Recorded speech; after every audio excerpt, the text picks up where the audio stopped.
Okay, ഇനി മൂന്നാമത് നമുക്ക് വരുന്ന ഒരു വാക്കാണ് കമ്പോസിഷൻ. അതായത് ഫോട്ടോഗ്രാഫർ അയാളുടെ മനസ്സിലുള്ള ആ ഒരു സബ്ജക്റ്റാണ് ചിത്രീകരിക്കുന്നത്.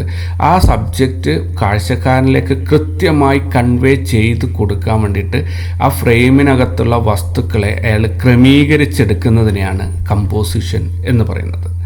ഒരു ഫ്രെയിമിൽ എന്തൊക്കെ വേണം, എന്തൊക്കെ വേണ്ട, അതെവിടെയൊക്കെ കിടക്കണം, എവിടെയൊക്കെ പാടില്ല, എത്രത്തോളം വെളിച്ചം വേണം ഓരോന്നിനും, എത്രത്തോളം ഡിമ്മായിരിക്കണം, ഏതിനൊക്കെ കളറ് വേണം, ഏതിനൊക്കെ കളറ് വേണ്ട, ഇങ്ങനെ എല്ലാ കാര്യങ്ങളും ആ ഫോട്ടോഗ്രാഫർ തീരുമാനിക്കുന്നതിനെയാണ് കമ്പോസിഷൻ എന്ന് പറയുന്നത്.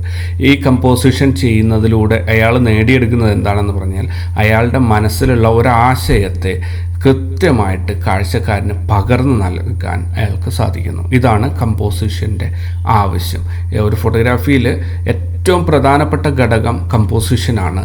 അതിനുശേഷമാണ് അതെങ്ങനെ എക്സിക്യൂട്ട് ചെയ്യാം, അല്ലെങ്കിൽ എങ്ങനെ മാനുവലി ക്യാമറ കൺട്രോൾ ചെയ്തിട്ട് അത് പകർത്തിയെടുക്കാം എന്ന് വരുന്നത്. നമ്മൾ ആദ്യ സെഷനിൽ പഠിച്ച മാനുവൽ ഫോട്ടോഗ്രാഫി എന്നുള്ള ആ ഒരു ഭാഗം രണ്ടാമതായിട്ടാണ് കടന്നു വരുന്നത്.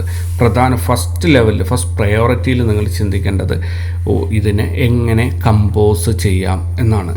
ഓക്കെ, കമ്പോസ് ചെയ്യാന്ന് പറഞ്ഞാൽ നിങ്ങളുടെ മനസ്സിലുള്ള ആശയം കൃത്യമായിട്ട് നിങ്ങൾ എന്താണോ ഫോട്ടോ എടുക്കുമ്പോൾ ഉദ്ദേശിക്കുന്നത് ആ സംഭവം തന്നെ കാഴ്ചക്കാരൻ തിരിച്ചറിയുക. അതാണ് കമ്പോസിഷൻ. ഓക്കെ, അപ്പോൾ കമ്പോസിഷൻ ചെയ്യാൻ നമുക്ക് കുറച്ച് കാര്യങ്ങൾ ഈ ഓരോ ഫ്രെയിമിനകത്തും ഉണ്ടായിരിക്കണം. അതായത് ഒരു ഫ്രെയിമിനകത്ത് കുറേ വസ്തുക്കൾ ഉണ്ടായിരിക്കണം. ഇയാളുടെ മനസ്സിലുള്ള ആശയത്തെ കാഴ്ചക്കാരന് പകർന്നു നൽകാൻ വേണ്ടിയിട്ട് അയാൾ ഉപയോഗിക്കുന്നത് ഒരു ഫ്രെയിമിനകത്ത് കുറേ വസ്തുക്കളെയാണ്. അത് ചിലപ്പോൾ മരങ്ങളാകാം, മനുഷ്യനാകാം, അല്ലെങ്കിൽ എന്തെങ്കിലും ഒരു പ്രൊഡക്റ്റ് ആവാം. എന്ത് തന്നെയായാലും ആ ഫ്രെയിമിനകത്ത് വരുന്ന വസ്തുക്കളെ നമ്മൾ ഒബ്ജക്ട്സ് എന്ന് വിളിക്കും. ഒരു ഒബ്ജക്റ്റ് ഉണ്ടാവാം, 10 ഒബ്ജക്ട്സ് ഉണ്ടാവാം, അല്ലെങ്കിൽ 100 ആവാം, എത്രയാവും. ഒബ്ജക്ട്സിൻ്റെ എണ്ണത്തിൽ പ്രത്യേകിച്ച് ഒരു നിയന്ത്രണമില്ല. അത് ഫോട്ടോഗ്രാഫറാണ് തീരുമാനിക്കുന്നത്.